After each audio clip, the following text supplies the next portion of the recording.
Hello students, आज की ये वीडियो बहुत ही इम्पोर्टेंट होने वाली है। ये 10 डेज 10 मिनट्स और 10 क्वेश्चन का की नेक्स्ट पार्ट है, पार्ट सेकंड। तो प्लीज़ इसे स्किप करके ना देखें, फुल वीडियो देखें। ये बहुत ही इम्पोर्टेंट है आपके एग्ज़ाम्स के लिए। सो स्टार्ट करते हैं without wasting our time. Dividing 6x की power 5 plus 5x4 plus 11x³ minus 3x² plus x plus 5 from 3x² minus 2x plus 4 we obtained. इसका मतलब ये है कि ये इस वैल्यू को हमने इस वाली वैल्यू से डिवाइड करना है। और डिवाइड करना आई होप आपको आता होगा, नहीं आता होगा तो मैं बहुत जल्दी ट्राई करूँगी कि आपको समझा सकूँ।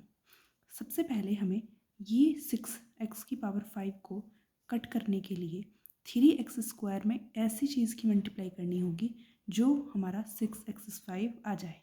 तो 3 में अगर हम 2 की मल्टीप्लाई कर दें तो 6 आ जाएगा। यहाँ पे हमारे पास x² है, इसलिए हमें x की पावर क्यूब चाहिएगी। तो हमने ये किया, तो हमने 2x³ करके 3x² में उसकी मल्टीप्लाई करके 6x की पावर 5 ले आए। अब जो भी वैल्यू यहाँ पे आती है उसकी बाकी सारे डिजिट में भी मल्टीप्लाई होती है, और वैसा ही इसके साथ हुआ है। तो 2x³ की जब मल्टीप्लाई हम 2x में करेंगे तो हमारा आएगा 4x की पावर 4, और जब 4 में करेंगे तो 4 2 जा 8, 8x³ तब अब जब हम सॉल्व करते हैं तो हमने नीचे की साइन बदल देने होते हैं। यहाँ माइनस था प्लस हो गया, प्लस था पहले यहाँ माइनस हो गया। सारे ये 6x की पावर 5 6x की पावर 5 को हम माइनस करेंगे तो प्लस माइनस माइनस होता है, क्रॉस हो जाएगा।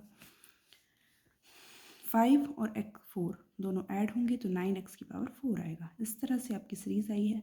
आगे हमने अब की बार 9 कैंसिल करना है, इसलिए हमने 3x² किया है। 3 3 जो 9 होता है, 9x की पावर 4 कैंसिल हो गया।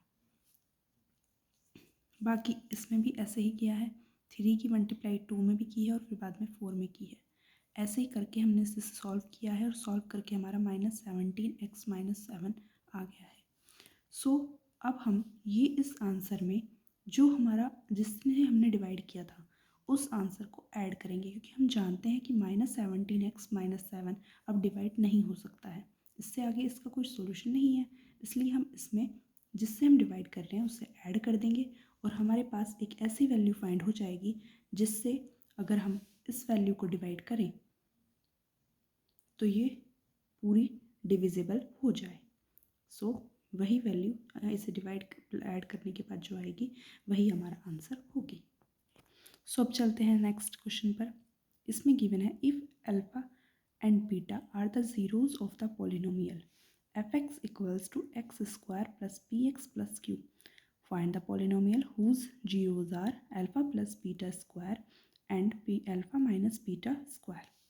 तो इसके सॉल्यूशन में हमने पहले क्या करना है, ये गिवन लिखा है क्या क्या चीज़ें हमें गिवन है, फिर हमने alpha plus beta equals to minus P जो वैल्यू हमें दी हुई है, और alpha beta equals to Q जो गिवन है वो लिखा है। हमें दिया गया है alpha minus beta square equals to alpha plus beta square minus 4 alpha beta होगा। तो alpha minus beta square equals to हमारा क्या है, अल्फा प्लस बी की इस वैल्यू क्या है माइनस बी, तो इट मीन्स उसका square equals to 4 alpha beta की वैल्यू क्या है क्यू, तो क्यू का स्क्वायर। सो हमारा फाइंड होकर आ गया -p² minus 4q। Alpha minus beta square की ये वैल्यू है। इस वैल्यू को अब हमने इस वैल्यू से हमें सम ऑफ ज़ीरोज़ और प्रोडक्ट ऑफ ज़ीरोज़ फाइंड करने हैं। तो हमने पहले क्या किया, अल्फा प्लस बीटा का whole square and alpha minus beta का होल स्क्वायर का हमने सम ऑफ ज़ीरोज़ निकाले। सम ऑफ ज़ीरोज़ में आप जानते हैं दोनों को ऐड करना होता है। अल्फा माइनस बीटा स्क्वायर की वैल्यू हमारी ये है और अल्फा प्लस बीटा की पी है, दोनों को हमने ऐड किया तो हमारा ये आंसर आ गया। प्रोडक्ट में हमने दोनों को मल्टीप्लाई करना है, तो हमने दोनों ही आंसर्स को मल्टीप्लाई किया है। मल्टीप्लाई करके हमारा आंसर ये आ गया है, and hence the required polynomial हमारा फॉर्मूला होता है x² minus sum of zeros x plus product of zeros. ये हमारी पूरी क्वाड्रेटिक इक्वेशन की का फॉर्मूला होता है। यहाँ पे सम ऑफ ज़ीरोज़ का वैल्यू रखना होता है, उसके बाद एक्स लगाना होता है और यहाँ पे आपने प्रोडक्ट ऑफ ज़ीरोज़ रखना होता है, जिसे हम सी भी बोलते हैं। आपने क्वेश्चंस में देखा होगा ax² minus b x plus c, और ये वही सारी वैल्यू हैं। देन सॉल्व करके इसका आंसर आ जाता है। अगर आपको समझ में नहीं आया हो, आप वीडियो स्लो करके भी देख सकते हैं। So come to the third question. अब हमें एक क्वाड्रेटिक इक्वेशन दी है जिसकी हमें फैक्टर्स करने हैं। देखिए, फैक्टर करने के लिए हमें सी और जो ए दोनों वैल्यूज़ हैं उन दोनों की मल्टीप्लाई करनी होती है, और मल्टीप्लाई करके जो हमारा आंसर आता है उसके ऐसे फैक्टर करने होते हैं कि प्लस या माइनस करके आपकी ये वैल्यू आ जाए, मीन्स बी की वैल्यू आ जाए। सो अब हम वही कर रहे हैं। तो हमने 2 bracket a² plus b² plus 2 a² minus b² क्या किया है, ऐड किया है, ताकि हमारा क्या आ जाए, 4a² आ जाए, क्योंकि आप जानते हैं b² से b² कैंसिल हो जाएगा और 2 4 बचेगा। और हमने ऐसा किया ही क्यों है, क्योंकि हमें बाद में चाहिए क्या था, मल्टीप्लाई में a² minus b² a² plus b², क्योंकि इसी ये इक्वल होता है a की पावर 4 और माइनस b की पावर 4 का। आप सब जानते हैं a की पावर 4 और माइनस b की पावर 4 को हम इस तरह से लिख सकते हैं। सो आगे सॉल्यूशन में आपने पता है सब में से क्या कॉमन आ सकता है।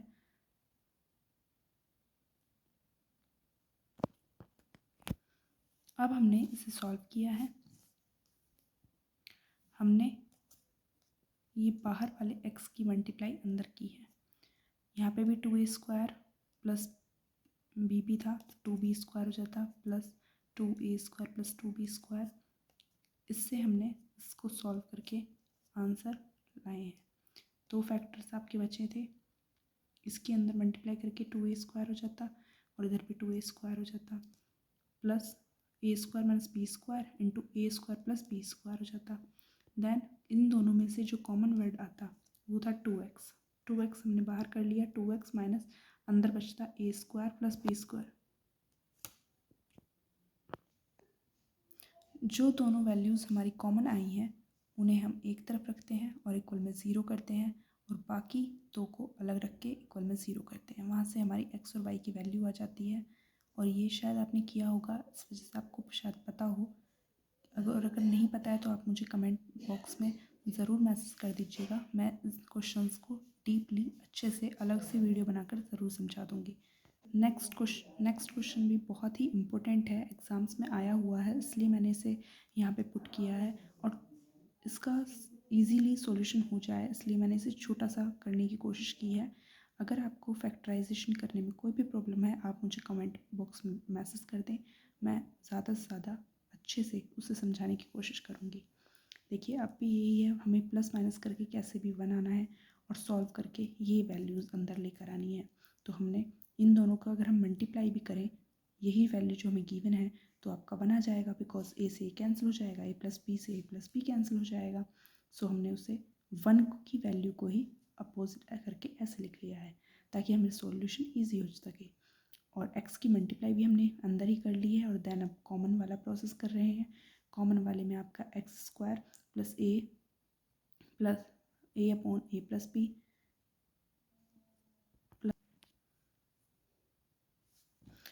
x कॉमन बाहर भी है, then x plus B upon A equals to 0 करके 2x की वैल्यूज़ आ जाएंगी, और ये वैल्यूज़ ये हैं। नेक्स्ट, आज वीडियो कुछ ज़्यादा बड़ा हो गया है इसलिए मैं थोड़ा जल्दी स्टार्ट करूँगी। इसमें आप देखेंगे गिवन है आपको रेडियाई, और आपने एंगल निकालने हैं, एरिया ऑफ सेक्टर निकालना है। एरिया ऑफ सेक्टर का फॉर्मूला ये होता है θ/360 इंटू πr²। हमने सारी वैल्यू पुट की हैं और सॉल्व करके ये आंसर आ गया है। आप इस क्वेश्चन को नोट डाउन कर लीजिएगा और ध्यान से सॉल्यूशन देख लीजिएगा। नेक्स्ट क्वेश्चन ये ट्रिग्नोमेट्री से है और काफ़ी इंपॉर्टेंट है। √1 plus sine a upon 1 minus sine a equals to sec a plus tan a. तो हम इसमें करेंगे LHS पार्ट हम सॉल्व करके RHS लाने की कोशिश करेंगे। So full on LHS part में हम cos a से डिवाइड करेंगे। तो दोनों पार्ट्स में हमने डिवाइड किया, तो 1 अपॉन cos a को sec a बोलते हैं, हम सब जानते हैं। Sine a upon cos a equals to tan a होता है, वही पुट करके हमारा आ गया sec a plus tan A upon sec a। Minus tan a। अब इसका रेशनलाइजेशन करेंगे तो इट मीन्स होता है नीचे वाले साइन से अपोजिट साइन की ऊपर नीचे मल्टीप्लाई। सो हमने किया तो नीचे एक फॉर्मूला बन गया सेक स्क्वायर ए प्लस माइनस tan स्क्वायर ए, और ऊपर बन गया सेक ए प्लस tan ए का होल स्क्वायर। नीचे वाले sec square A minus tan square A equals to 1 होता है, और रूट से स्क्वायर कैंसिल हो गया तो आपका आ गया सेक ए प्लस tan ए, और यही हमारी RHS वैल्यू थी। नेक्स्ट फैक्टराइजेशन ही है, 6 लेके आना था तो 3√2 माइनस √2 किया। आप सब जानते हैं 3 में से 1 जाएगा तो 2√2 बचेगा, और मल्टीप्लाई करने पे √2 की मल्टीप्लाई करेंगे तो आपका 2 आएगा। 3 × 2 6 होता है, और बाकी कॉमन किया है और कॉमन करके इक्वल 0 करके हमने वैल्यू ले आए हैं। आप ये क्वेश्चन नोट डाउन कर सकते हैं। 8 क्वेश्चन में आपको शेड एरिया निकालना है शेडेड रीजन का। आप जानते हैं 4 कॉर्नर्स को ऐड करके एक सर्कल बनता है, और सर्कल का एरिया होता है πr²। रेडियस हमें गिवन थी और हमने सीधे सीधे से सॉल्व करके आंसर फाइंड कर लिया है। नेक्स्ट क्वेश्चन में a wheel has diameter 84 centimetre, find how many complete evolution it must be taken to complete 792 metres. So ये मीटर में है तो हमने बाद में सेंटीमीटर में चेंज करना है, और डायमीटर को हमने रेडियस फाइंड करना है। Radius equals to diameter upon 2 होता है। सॉल्व किया है। सर्कमफ्रेंस ऑफ सर्किल, क्योंकि सर्किल हमने इसलिए लिया है क्योंकि व्हील की शेप सर्किल होती है, हम जानते हैं, और उसका सर्कमफ्रेंस होता है 2πr। सॉल्व करके हमारा ये आंसर आया है। नंबर ऑफ रिवॉल्यूशन 1 मानते हैं हम, तो 1 अपॉन आप सर्कमफ्रेंस लिखेंगे, और इन 2 में मीटर से सेंटीमीटर में की गई वैल्यू लिखेंगे। वहाँ से आपका नंबर ऑफ रिवॉल्यूशन फाइंड होकर आ जाएगा।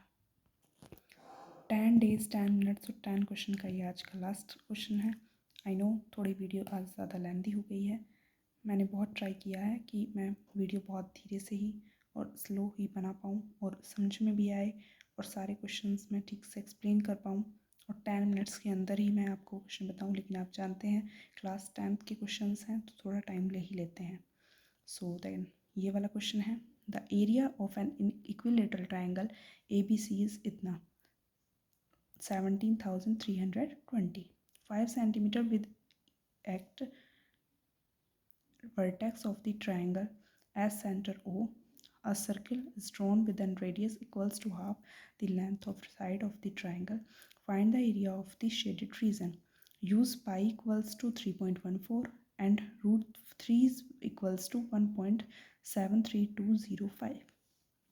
देखिए आप सभी जानते हैं ये 3 ट्राइंगल्स हैं, 3 सर्कल्स में एक ट्राइंगल है, और ये इक्विलेटरल ट्राइंगल है। इक्विलेटरल ट्राइंगल का फॉर्मूला होता है √3/4 × a², और आपको इस ट्राइंगल का एरिया दिया भी गिवन हुआ है।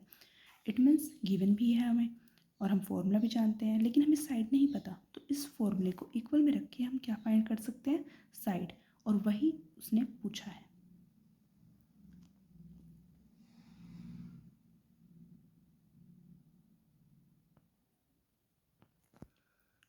सो हमने यहाँ से ए की वैल्यू फाइंड कर ली है।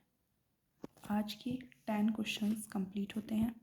ये क्वेश्चंस बहुत ही इम्पोर्टेंट हैं, इन्हें अच्छे से प्रिपेयर कीजिएगा, और जो भी टॉपिक आपको मैथ्स में समझ में नहीं आ रहा है मुझे कमेंट बॉक्स में मैसेज करके बताइएगा, मैं उसी टॉपिक पे अलग से वीडियो ज़रूर बनाऊँगी। प्लीज़ मुझे मोटिवेशन करने के लिए मेरे चैनल को लाइक सब्सक्राइब ज़रूर करें। Thank you.